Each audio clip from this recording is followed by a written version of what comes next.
gender perspective. But I think it's not necessarily always good for women that when we have a plural gender perspective and sort of fluid genders, that may, just may, I don't know, it may cause the undermining of women's cause also.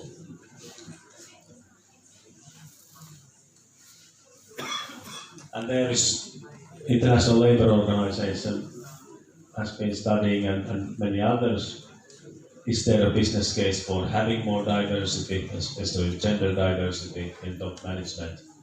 And it seems that both in national economy and also businesses, that the business outcomes would be better when having more diversity in the top management team.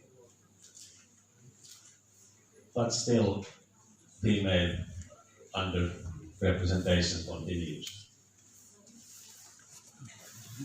And as this one report says, that regulation governance is not enough, cultural change is needed. So we really need that 30% within any institution in order to start to see that cultural change. So the decision makers, politicians mainly, and again, previous speakers have talked about Indian situation, and what I understood from the speeches were that there was some frustration with the politicians regarding this issue, that they don't take it seriously, or that especially the implementation part of the women's rights is weak. Then regarding what we can do, we have a slight challenge there. If we think about universities, they are really male-dominated institutions. And again, the earlier speakers talked about researchers and scientific careers, which are very difficult for women, even though there are plenty of women entering these careers. But very few, for instance, rectors are female, and this is in European context even, so not talk about globally. And there are many countries without any female rectors in European area. But there's some progress. But like it was said, that it's difficult for obvious reasons to get the full professorships and advance in the very competitive scientific career for women. And then the institutional mindsets resist change, and they were also talked about, regarding also family as an institution, as a very strong institution, which people and cultures perceive in a particular way.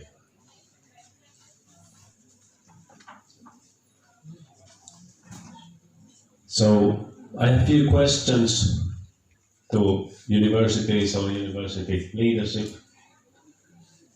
One is, why should we care about this Sustainable Development Goal 5, which is empowering women? And I have no answer other than take it seriously.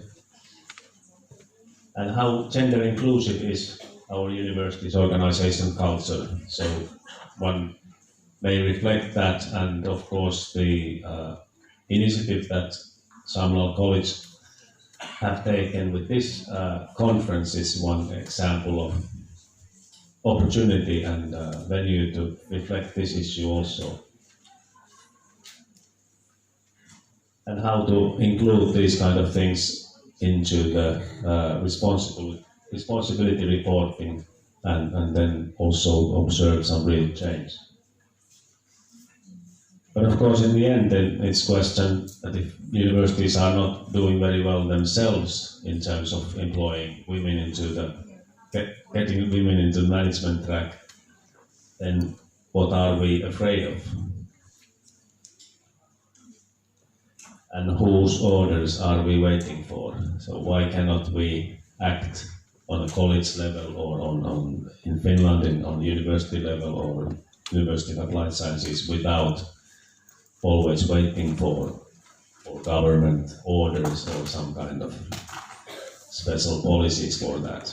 I haven't seen any, for instance, in Finland, I haven't seen any universities profiling themselves for pro-women universities. I know that in America that's more not common, but still there are colleges which are clearly stating that they are for advancing women leadership. So it could be that one of the 40 universities in Finland could actually take a strategic take on this and then do something for it.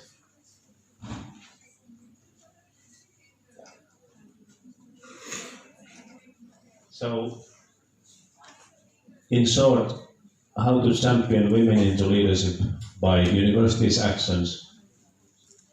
I will just comment on the main points that, first of all, encourage reflection and awareness of our own preconceptions, both students and staff and top management. Then encourage women in many ways to take employment and practical training, and also to coach them to have real goals, for instance, early in their study life and career regarding the managerial career. So bring it as a clear option, and then find people who can sponsor women in their pursuits to leadership, and then also engage sort of mature, enlightened people, mentoring them in their further careers. And I think, I mean, in this kind of the university could build whole approach to actually fostering women's leadership part. At the same time, of course, one may foster men's leadership parts also, because there are not always enough, actually in Finland, for instance, not always enough people wanting to enter the managerial careers, because in today's workplaces it's sometimes a not so easy and pleasant job. So, and these tips are actually, you can deduce them from the facts, as it were. And maybe the last point here, that invite a few women at the top to join the progressive movement, and certainly the organizers of the conference have invited some of the progressive women to share their ideas today, so which is very heartwarming. But really the point is that prepare, also the fifth point, prepare women for supervisory roles and to take up managerial and entrepreneurial graduate jobs. So there is a big gap now that we need to get more women into the early stage managerial career steps, and that is what we should focus on. And then women, of course, can use these strategies.